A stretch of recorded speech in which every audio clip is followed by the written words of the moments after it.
Hello everyone, कैसे आप सभी का हमारे चैनल पे बहुत बहुत स्वागत है। आज का ये वीडियो मैं एक न्यू सेशन पे लेकर के आई हूँ। जैसा कि हम सभी को पता है कि नेक्स्ट मंथ में हमारा बीपीएससी का एग्जाम होने वाला है। मेरे पास ये बुक है, मैंने इस बुक को पढ़ी है और मुझे लगा कि आप लोगों के साथ ये बुक शेयर करनी चाहिए। और इसमें जो है, इस बुक में एक खासियत ये चीज़ है ना कि जो बिहार के करंट अफेयर है वो इसमें बहुत ही अच्छी तरीके से दिए गए हैं, बताए गए हैं। तो आप लोग प्लीज़ एक बार इस वीडियो को ज़रूर देखिएगा, क्योंकि कुछ-कुछ लास्ट टाइम पे ऐसा रहता है कि कुछ ऐसा वीडियो मिल जाए जो कि हम लोग इसको थोड़ा बहुत देख करके ऑब्जेक्टिव हमारा अच्छा हो जाए। तो मैं ये बोलूँगी कि जो भी बिहार से 20 या फिर 25 क्वेश्चन जो आते हैं, तो मुझे ऐसा लगता है कि इस एग्ज़ाम में आपको इस बुक से और इस वीडियो से बहुत ही ज़्यादा हेल्प होगा। तो आप लोग प्लीज़ इस वीडियो को देखें। तो हम लोग देखते हैं यहाँ स्क्रीन पे, जैसा कि आप लोग देख पा रहे हैं। इस बुक का नाम यहाँ पे दिया हुआ है, बिहार एक परिचय। ये एक ऑब्जेक्टिव टाइप क्वेश्चन है और इस बुक के राइटर का नाम है इम्तियाज अहमद और रजनीश कुमार। नेक्स्ट हम लोग चलते हैं।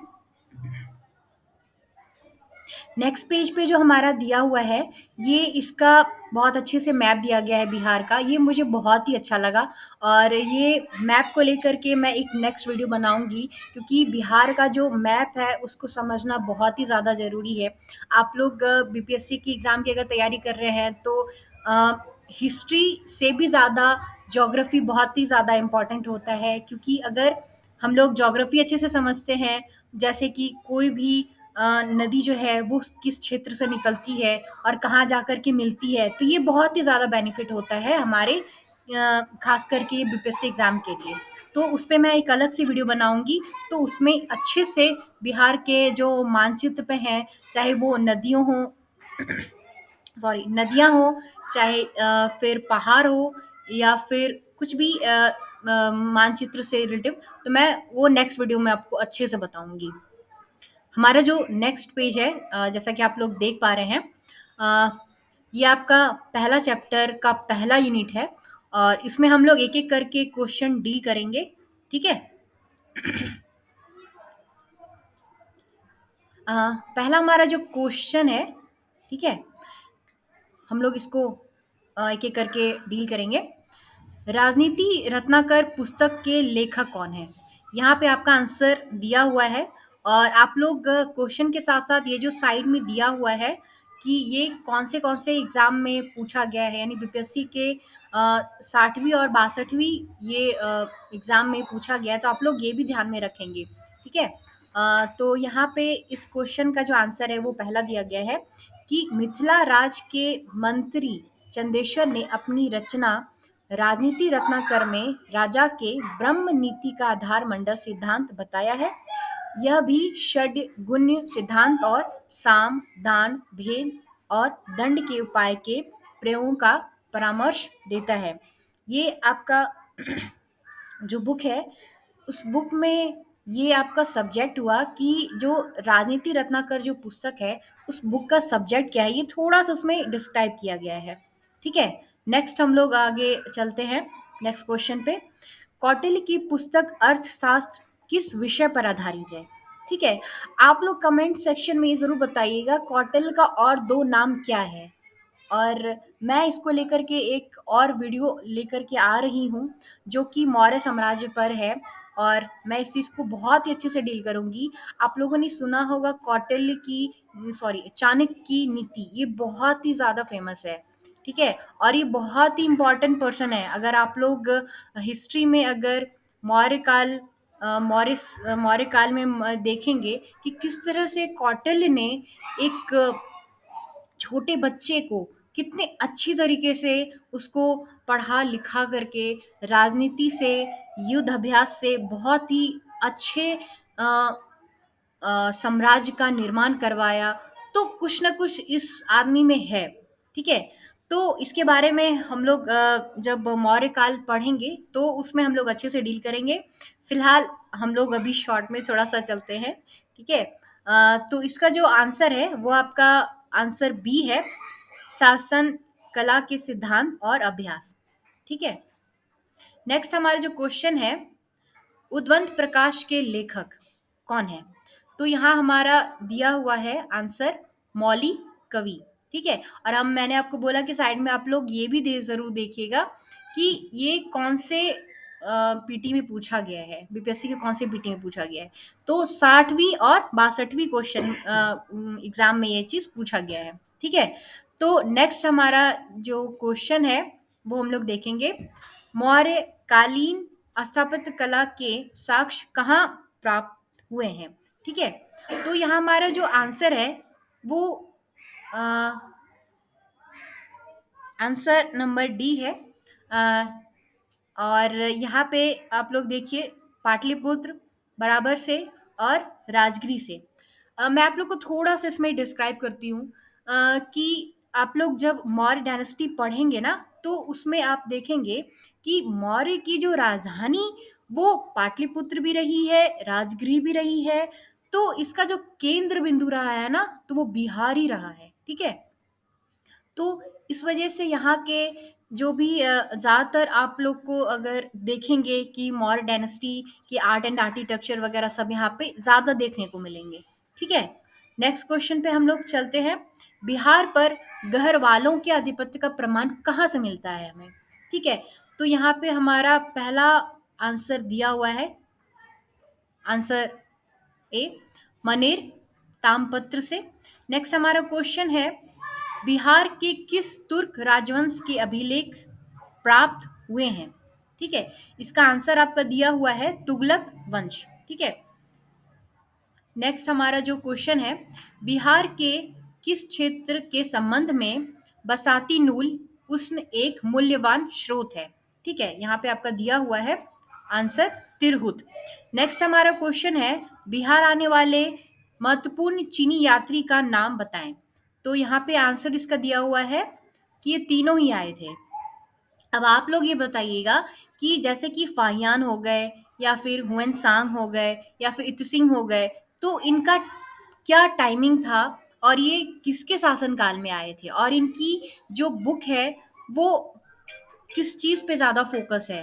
ठीक है। और ये किस पर्पस से अ, इंडिया से बिहार आए। ठीक है। नेक्स्ट हमारा जो क्वेश्चन है, मुगल काल में बिहार आने वाला प्रथम विदेशी यात्री कौन था। ठीक है। आपका क्वेश्चन में यहाँ पे दिया हुआ है मुल्ला तकिया। नेक्स्ट हमारा क्वेश्चन है, निम्नलिखित यूरोपीय यात्रियों में कौन बिहार नहीं आया था। ठीक है। ये आप लोग ध्यान में रखिएगा कौन नहीं आया था। तो इसका आंसर हो जाएगा फ्रांसिस बर्नियर। आप लोग प्लीज इस चीज को ध्यान में रखिएगा, कहीं कहीं आपका स्पेलिंग मिस्टेक भी होता है। ठीक है। तो जो भी स्टूडेंट इस चीज़ को जानता है तो वो तो खैर कैरी कर लेगा। तो ये सब चीज़ भी ध्यान रखने के लिए है। ठीक है। नेक्स्ट हमारा जो क्वेश्चन है, बहारिस्ताने गैबी किसकी रचना है। तो इसका आंसर हो जाएगा मिर्जा नाथन। नेक्स्ट हमारा क्वेश्चन है, ये हमारा क्वेश्चन हो गया ना, हाँ नेक्स्ट क्वेश्चन। नेक्स्ट हमारा क्वेश्चन है, प्राचीन बिहार के इतिहास के जानकारी के मुख्य स्रोत क्या है। ठीक है। तो यहाँ पे आंसर आपका दिया हुआ है डी। वैसे आंसर तो देखने की ज़रूरत ही नहीं है। किसी भी अगर प्राचीन सभ्यता की अगर देखा जाए खोज, तो उसमें जो भी इम्पोर्टेंट फैक्ट्स होते हैं तो किस हिसाब से कैसे उसको हम खोजें, उसके सभ्यता के बारे में कैसे जानकारी ले।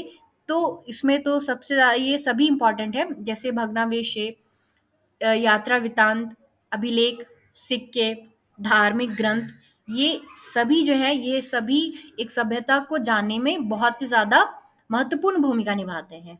ठीक है। नेक्स्ट हमारा क्वेश्चन है, प्राचीन पाटलिपुत्र के संबंध में जानकारी के स्रोत क्या है।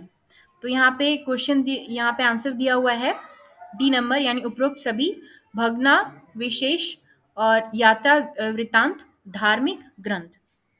ठीक है। ये सभी इंपॉर्टेंट है। और नेक्स्ट हमारे जो क्वेश्चन है, बिहार में मौर्यकालीन अभिलेख प्राप्त हुए हैं। इसका आंसर दिया हुआ है सी। ठीक है। तो लौहरिया अरिराज से, लौहरिया नंदनगढ़ से और रामपुरवा से। ठीक है। तो आप लोग मुझे ये बताइएगा, बहुत ही ज़्यादा ये इम्पोर्टेंट है नाम। बिहार में लौहरिया लौहरिया अरेराज और लौहरिया नंदगढ़ जो है वो अशोक से रिलेटेड बहुत है। ठीक है। तो उन्होंने ही यहाँ पे ये चीज़ बनवाया था।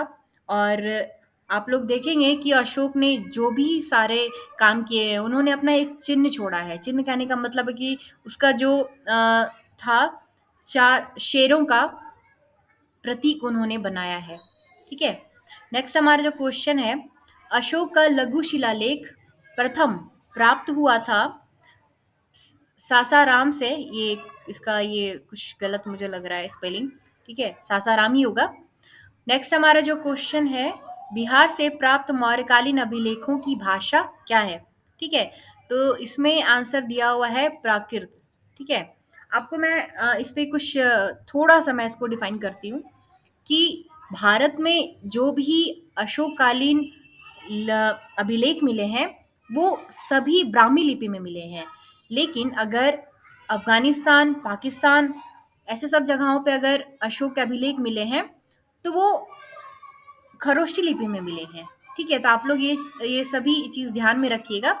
और नेक्स्ट हमारा ये क्वेश्चन है, बिहार से प्राप्त मौर्यकालीन अभिलेखों की लिपि। ठीक है? तो इसका आंसर दिया हुआ है ब्राह्मी लिपि। जैसा कि मैंने आपको बताया कि अशोक का जितना भी अभिलेख है, वो अगर भारत में पाया गया है, तो वो ब्राह्मी लिपि में ही पाया जाएगा। ठीक है? भारत से बाहर जितने भी अभिलेख होंगे, वो सभी खरोष्ठी लिपि में, अरमाइक लिपि में ही मिलेंगे। ठीक है? नेक्स्ट हमारा क्वेश्चन है, मीरतुल अहवाल किसकी रचना है? यहाँ पे आंसर दिया हुआ है मुल्ला बहानी। ठीक है? नेक्स्ट हमारा क्वेश्चन है, मध्यकालीन मिथिला के इतिहास के स्रोत में महत्वपूर्ण है। इसका आंसर दिया हुआ है कृतिलता, कृति पताका, वर्ण रत्नाकर। ठीक है? नेक्स्ट हमारा जो क्वेश्चन है, बिहार में धातु प्रस्तर युगीन अवशेष कहाँ से मिले हैं? ठीक है? ये आपका हो गया प्रागैतिहासिक काल से। ठीक है? तो ये भी बहुत अच्छा क्वेश्चन है और इस क्वेश्चन का आंसर यहाँ पे डी दिया हुआ है, यानी सभी चिरान से भी मिले हैं, चेचर से भी मिले हैं और मनेर से भी मिले हैं। ठीक है? नेक्स्ट हमारा क्वेश्चन है, बिहार के गया जिले के अफसर से प्राप्त अभिलेख में किस राजवंश के बारे में जानकारी मिलती है? ठीक है? ये हम लोग को क्वेश्चन दिया जाता है जब हम लोग नेट के एग्जाम वगैरह देते हैं ना, तो ये इसमें बहुत अच्छे से दिया हुआ रहता है। जब एक तरफ ये जगह का नाम दिया हुआ रहता है और दूसरी तरफ अभिलेख का नाम दिया हुआ है, तो वो मिलान करने का दिया जाता है कि आप इस चीज़ से मिलान कीजिए। तो जो भी अगर नेट के एग्ज़ाम दे रहे हैं, तो उनको भी थोड़ा-सा ये एक बार देख लेना चाहिए। ठीक है? वो भी इम्पोर्टेंट है उसके नज़रिए से। तो इसका जो आंसर है, वो है परवर्ती गुप्त वंश। ठीक है? नेक्स्ट हमारा जो क्वेश्चन है, बिहार प्रांत के आरा से प्राप्त देवबार्क देवबार्कना देवबर्कनार्क का लेख या शाहपुर एवं मंदार से प्राप्त लेखों में जानकारी मिलती है। यहाँ पे दिया हुआ है डी नंबर आंसर, परवर्ती गुप्त वंश के बारे में। ठीक है? देवबर्कनार्क के अभिलेख में परवर्ती गुप्त शासक देवगुप्त, विष्णुगुप्त एवं जीवित गुप्त द्वितीय का नाम मिलता है। इसका थोड़ा सा स्पेलिंग मेरे को थोड़ा सा ये नहीं, उच्चारण में नहीं लगता है। ठीक है? आप लोग देख लेना। नेक्स्ट हमारा जो क्वेश्चन है, पाल शासकों के बारे में जानकारी मिलती है। इसका आंसर दिया हुआ है डी, उपयुक्त सभी से। देवपाल के मुंगेर अभिलेख से, नारायण पाल का भागलपुर ताम्रपत्र अभिलेख और महिपाल प्रथम के नालंदा एवं मुजफ्फरपुर अभिलेख से। ठीक है? नेक्स्ट हमारा जो क्वेश्चन है, बिहार के लिए सर्वाधिक प्राचीन साहित्यिक स्रोत क्या है? ठीक है? ये भी इंपॉर्टेंट क्वेश्चन है। यहाँ पे आपका दिया हुआ है अथर्ववेद। ठीक है? नेक्स्ट हमारा क्वेश्चन है, बिहार में स्थित महाजनपदों के बारे में जानकारी मिलती है अंगुत्तर निकाय से। और मैं एक चीज़ आप लोग को यहाँ पे बताना चाहूँगी कि एक क्वेश्चन आता है कि 16 महाजनपद का वर्णन किस बुक में मिलता है? तो वो एक अंगुत्तर निकाय हो गया और दूसरा हमारा हो जाता है भगवती सूत्र, उसमें भी 16 जन महापद का वर्णन किया गया है। ठीक है? नेक्स्ट हमारा क्वेश्चन है, नालंदा के सराय टीला में उत्खनन से प्राप्त हुआ है पाल काल का बौद्ध विहार। ठीक है? नेक्स्ट हमारा क्वेश्चन है, बौद्ध साहित्य विनय पिटक एवं दिघ निकाय में सॉरी से जानकारी मिलती है। मगध के राजतंत्र एवं वैशाली के गणतंत्रों के बारे में, मौर्योत्तर बिहार के बारे में। ये आपका सी नंबर हो जाएगा। ठीक है। नेक्स्ट हमारा क्वेश्चन है, बिहार में बड़े पैमाने पर उत्खनन कार्य करने वाला तथा कई प्राचीन स्थलों की खोज करने वाला पुरातत्ववेत्ता कौन थे? ठीक है। तो यहाँ पे इसका आंसर हो जाएगा कनिंघम। कनिंघम एक बहुत ही अच्छे पुरातत्ववेत्ता थे, और मैं इस पे भी एक वीडियो बनाऊंगी। ठीक है। नेक्स्ट हमारा वीडियो है, नेक्स्ट हमारा क्वेश्चन है, नालंदा में स्थित बड़ा गांव का पता किसने लगाया था? कनिंघम ने। ठीक है। इसका कुछ डिस्क्राइब भी दिया गया है, मैं इसको पढ़ के बता देती हूँ आपको। वहां से दो अभिलेख भी मिले हैं जिन पर नालंदा का नाम उत्कीर्ण है। बिहार शरीफ में कुमार गुप्त प्रथम और स्कंद गुप्त का प्रसिद्ध स्तंभ भी प्राप्त हुआ है। कनिंघम ने बोध गया के मंदिर को भी खोजा है। नेक्स्ट हमारा क्वेश्चन है, पुरातत्ववेत्ता कनिंघम ने बिहार में खोज की। यहाँ पे आपका आंसर हो जाएगा डी, केसरिया स्तूप, लौरिया अरेराज का अशोक स्तंभ, बसार के अवशेषों के आधार पर वैशाली के प्राचीन स्थल। नेक्स्ट हमारा क्वेश्चन है, विदेह के राजा जनक ने निष्क या सुवर्ण या सतनाम उपहार में दिए, यह कहाँ वर्णित है? ठीक है। ये भी जो देख रहे हैं आप लोग, ये निष्क हुआ या फिर सुवर्ण हुआ या फिर शतनाम, ये सिक्के का नाम हुआ। ये प्राचीन जो है, ये प्राचीन सिक्के को भी ये नाम से बुलाया जाता है। तो इसका वर्णन किस पुस्तक में दिया गया है? तो यहाँ पे आंसर दिया है आपका बृहदारण्यक उपनिषद। ठीक है। नेक्स्ट हमारा जो क्वेश्चन है, बिहार से प्राप्त मौर्य अभिलेखों की लिपि क्या है? ठीक है। जैसे कि मैंने आपको बताया है कि जो भी मौर्य काल की या फिर मौर्य काल में जो भी आपके सॉरी सॉरी मौर्य काल में अशोक का जो भी अभिलेख आपको मिलेगा भारत के अंदर, वो आपका सारा ब्राह्मी लिपि में ही मिलेगा। ठीक है। तो ब्राह्मी लिपि यहाँ ऑप्शन में बिल्कुल नहीं है, तो इसलिए ये आंसर आपका हो जाएगा। नेक्स्ट हमारा क्वेश्चन है, बिहार से प्राप्त पहला द्विभाषी अभिलेख किस मध्यकालीन शासक से संबंधित है? ये भी बहुत अच्छी क्वेश्चन है। इसका क्वेश्चन का आंसर है शेरशाह। नेक्स्ट हमारा क्वेश्चन है, वह पहला मुगल शासक कौन था जिसके अभिलेख बिहार में मिले? अकबर। नेक्स्ट हमारा क्वेश्चन है, बौद्ध धार्मिक साहित्य में कौन ग्रंथ प्राचीन बिहार के इतिहास के संबंध में जानकारी के स्रोत हैं? ठीक है। इसका आंसर आपको दिया हुआ है दीघ निकाय। नेक्स्ट हमारा क्वेश्चन है, सियर उल मुताखरीन की रचना किसने की? इसका क्वेश्चन का आंसर है गुलाम हुसैन तब तबाई। ठीक है। नेक्स्ट हमारा क्वेश्चन है, मध्यकालीन बिहार से संबंधित इन स्रोतों को सही सुमेलित करें। ठीक है। अब यहाँ पे मिलान करने वाला आ गया। वैसे आपका बीपीएससी वाले क्वेश्चन में मिलान करने वाला तो नहीं रहेगा, लेकिन ये एज ए प्रैक्टिस के तौर पे यहाँ पे दिया गया है, तो आप लोग एक नज़र इस पर भी डालेंगे। यहाँ पे एक साइड में आपका रचना दिया हुआ है और दूसरे साइड में दिया गया है रचनाकार। तो पहला देखेंगे, रियाज उस सलाह तीन के लेखक कौन है?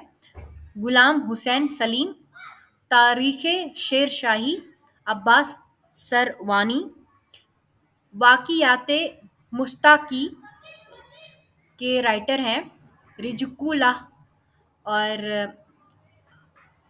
अफसानाई शाह के लेखक हैं शेख कबीर, और बसाती नूल उन्स के लेखक हैं इख्तसान देहलवी। ठीक है। नेक्स्ट हमारा क्वेश्चन है, मुल्ला बहबहानी यात्री कहाँ के थे? ठीक है। तो ये ईरान के थे। यहाँ पे डिस्क्राइब किया गया है, मुल्ला बहबहानी के यात्री वृत्तांत से आधुनिक बिहार के बारे में जानकारी मिलती है। यानी इन्होंने जो किताब लिखा है, तो उनसे आधुनिक बिहार के बारे में जानकारी मिलती है। ठीक है। नेक्स्ट हमारा क्वेश्चन है, आधुनिक बिहार के अध्ययन के लिए क्या स्रोत है? ठीक है। तो इस क्वेश्चन का आंसर है डी, यानी उपयुक्त सभी। फ्रांसीसी बुकानन द्वारा संकलित विभिन्न report, district gazetteer land survey and settlement report, Fort William India House correspondence series. ठीक है। नेक्स्ट हमारा क्वेश्चन है, कौटिल्य के अर्थशास्त्र में किस पहलू पर प्रकाश डाला गया है? ये तो आपका सेकंड नंबर क्वेश्चन में ही बताया था मैंने आपको कि इसका जो कौटिल्य का कौटिल्य के जो पुस्तक का विषय है वो राजनीति पर आधारित है। ठीक है। तो इसका आंसर हो जाएगा आपका राजनीतिक नीतियां। ठीक है। नेक्स्ट हमारा जो क्वेश्चन है, अपसर यानी ये गया में है से प्राप्त एक मंदिर का भग्नावशेष प्राप्त हुआ है। इसके दीवारों पर कथा दृश्य अंकित है। इसका आंसर है सी, रामायण की। ठीक है। तो आज के लिए इतना ही। मैं नेक्स्ट वीडियो और आगे लेकर के आऊँगी दूसरा यूनिट में। ठीक है। आप लोग को मेरा ये प्रयास कैसा लगा आप लोग प्लीज़ बताइएगा। ठीक है। तो आप सभी को ऑल द बेस्ट एग्ज़ाम के लिए। तो नेक्स्ट वीडियो में हम लोग मिलते हैं। Thank you.